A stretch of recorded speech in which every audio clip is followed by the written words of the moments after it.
Vasanth TV ரசிகர்களுக்கு வணக்கம். இன்னைக்கும் நம்மளுடைய தெரிந்து கொள்வோம் நிகழ்ச்சியில உங்களுக்காகவே பல தெரியாத விஷயங்களை கொண்டு வந்திருக்கேன். நம்ம எல்லாருக்குமே இந்த Facebook அப்படின்ற ஆப் பத்தி தெரியும்ல. யாருமே எதிர்பார்க்காத மாதிரி ஒரு மிகப்பெரிய அசுர வளர்ச்சி கொடுத்துச்சு அப்படின்னு தான் சொல்லணும். இப்போ எல்லாத்துலயும் நம்ம புதுசா ஏதாவது ஒண்ணு பண்ணோம் அப்படின்ற மாதிரி ஏஐலே கான்வர்சேஷனை கொண்டு வரணும் அப்படின்றதுக்காக ஆலிஸ் அண்ட் பாப் அப்படின்னு 2 ஏஐ போட்டை உருவாக்குனாங்க. ஆனா இந்த 2 ஏஐ போட்டையும் 2017லயே டப் அப்படின்னு சொல்லி கட் பண்ணிட்டாங்க. இதுக்கு காரணம் என்னன்னு தெரியுமா? 2ம் தனித்தனியா அதோடைய லாங்குவேஜை ஓனா கிரியேட் பண்ணி பேசிக்க ஆரம்பிச்சதை இவங்க கவனிச்சாங்க. ஆல்மோஸ்ட் இப்போ எப்படி நம்ம இங்கிலீஷ்ல கேட்டா அது இங்கிலீஷ்ல பதில் சொல்லும், தமிழ்ல கேட்டா தமிழ்ல பதில் சொல்லும், அந்த மாதிரி தானே இருக்கும். அப்படி இருந்திருந்தா கூட சரி 2 மாறி மாறி பேசிட்டு இருக்கு, ஒன்றும் பிரச்சனை இல்லை அப்படின்ற மாதிரி விட்டுருக்கலாம். ஆனா இந்த 2 பாட்ஸும் அவங்களாவே ஓனா ஒரு லாங்குவேஜை ரெடி பண்ணி அந்த லாங்குவேஜில் கம்யூனிகேட் பண்ணிட்டு இருக்கிறத பார்த்துருக்காங்க. இதுக்கு எப்படி டிரான்ஸ்லேட் போட்டு நம்ம தெரிஞ்சுக்கிறது? இது எங்கேயாவது ஒரு பெரிய பிரச்சனையில கொண்டு போய் விட்டுற போதுப்பா அப்படின்றத சுதாரிச்சுக்கிட்டு உடனே இதை ஷட் டவுன் பண்ணுங்க அப்படின்ற மாதிரி சொல்லி ஷட் டவுன் பண்ணிட்டாங்களாம். அதுக்கப்புறம் ஆனே பண்ணல. ஆத்தாடி இதனையா வில்லங்கமா போச்சு அப்படின்ற மாதிரி தான் இருக்கு. ஸோ மனிதர்களை விட இப்போ கண்டுபிடிக்கக்கூடிய இந்த ஆர்டிஃபிஷியல் இன்டெலிஜென்ஸ்க்கு பயங்கர அறிவை கொடுத்துட்றாங்க. அதனால பெருமை ஒரு பக்கம் இருந்தாலும் பிரச்சனைகள் இன்னொரு பக்கம் இருக்கே, அதை யாரும் புரிஞ்சுக்க மாட்றாங்களே அப்படின்ற மாதிரி தான் சொல்றாங்க. பட் என்ன சொல்லுங்க, நிஜமாவே விஞ்ஞான ரீதியா நம்ம ஒரு மிகப்பெரிய வளர்ச்சியை எட்டிக்கிட்டு இருக்கோம் அப்படின்றதுல சந்தேகமே இல்லை. நம்ம வாழ்க்கையுடைய பாதி தூக்கத்திலேயே போயிருது. அதனால சீக்கிரமா எதை சாதிக்கணும்னாலும் சாதிச்சிடணும் அப்படின்னு சொல்லுவாங்க. ரொம்ப பொறுமையா சீக்கிரமா சாதிச்சாலும் ஓகே தான் அப்படின்றதும் சொல்லுவாங்க. 18 வயசு வரைக்கும் நம்மள ஒன்றும் பெருசா கண்டுக்க மாட்டாங்க. ஆனா அதுக்கப்புறமா ஒவ்வொரு ப்ரெஷரா மண்ணில் தூக்கி போட ஆரம்பிச்சிருவாங்க. அவங்களுக்கு தெரிஞ்சு பண்றாங்களா தெரியாம பண்றாங்களான்னு தெரியல. ஆனா நம்ம தெரிஞ்சுக்க வேண்டிய விஷயம் என்னன்னா, 18 வயசுக்கு அப்புறம் வெறும் 3300 வாரங்கள் மட்டும்தான் இந்த உலகத்துல நம்ம வாழ போறோம். அப்போ ஒருவேளை நம்ம 81 வயசு வரைக்கும் வாழ்ந்தா இந்த கால்குலேஷன்லன்னு சொல்றேன்.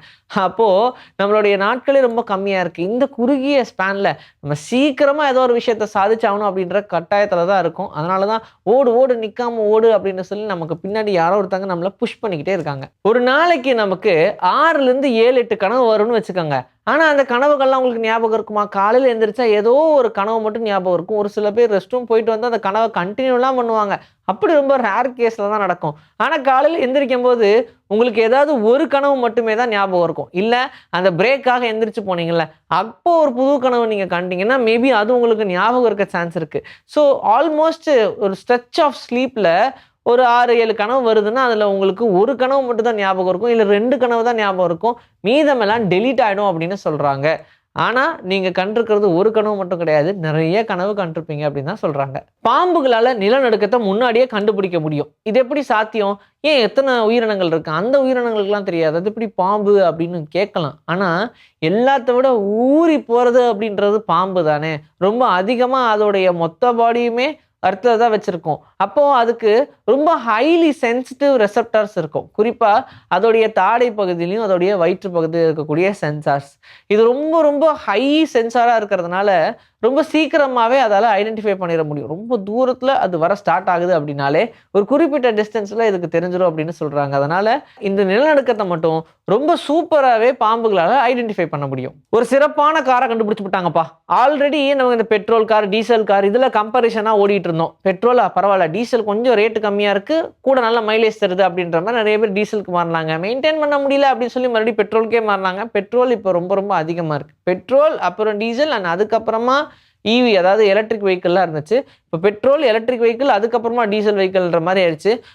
ரொம்ப அதிகமாக காஸ்ட் எஃபிஷியண்ட்டாக நம்மளால டிரைவ் பண்ண முடியும் அப்படின்னா அது இந்த எலக்ட்ரிக் வெஹிக்கிள்னால தான். ஆனால் இந்த மாதிரி சார்ஜ் போட்டு யூஸ் பண்ணுற வண்டிகளில் பிரச்சனை என்ன இருக்குன்னா, அது குறிப்பிட்ட லெவலுக்கு மட்டும்தான் போகும். அதுக்கப்புறமா எங்கேயாவது சார்ஜ் பாயிண்ட் வேணும். இன்னும் சார்ஜிங் ஸ்டேஷன்லாம் அதிகமாக வரல. கொஞ்சம் காம்ப்ளிகேட்டடாக தான் இருக்குது அப்படின்ற மாதிரிலாம் சொல்கிறாங்க.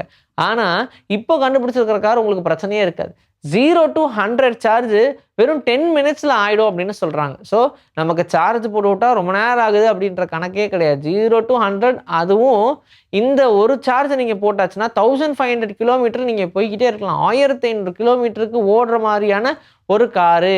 நம்ம யூஸ் பண்ணுற மாதிரி லித்தியம் பேட்டரிலாம் இல்லை.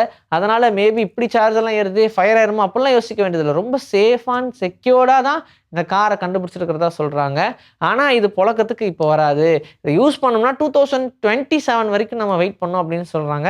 அப்போ இந்த காரை லான்ச் பண்ணுவாங்களாம். மரங்கள்லாம் வயசாக வயசாக ஒரு தனி அழகு. ஆனா, அந்த மரங்கள் தான் நமக்கு ஒரு ஆக்ஸிஜன குடுக்குது அப்படின்றதையும் நம்ம மறந்துடவே கூடாது. இருக்கிறதுலயே ரொம்ப பழமையான மரம் எதுவா இருக்கும் அப்படின்ற மாரி யோசிச்சா, மெத்தியூசெல்லா தான் இருக்கிறதுலயே ரொம்ப பழமையான ஒரு மரம் அப்படின்னு சொல்றாங்க. கலிஃபோர்னியா ஒயிட் மவுண்டன்ல இருக்கக்கூடிய மெத்தியூசெல்லா அப்படின்ற இந்த மரம் தான் இந்த உலகத்திலேயே ரொம்ப பழமையான மரம் அப்படின்னு சொல்றாங்க.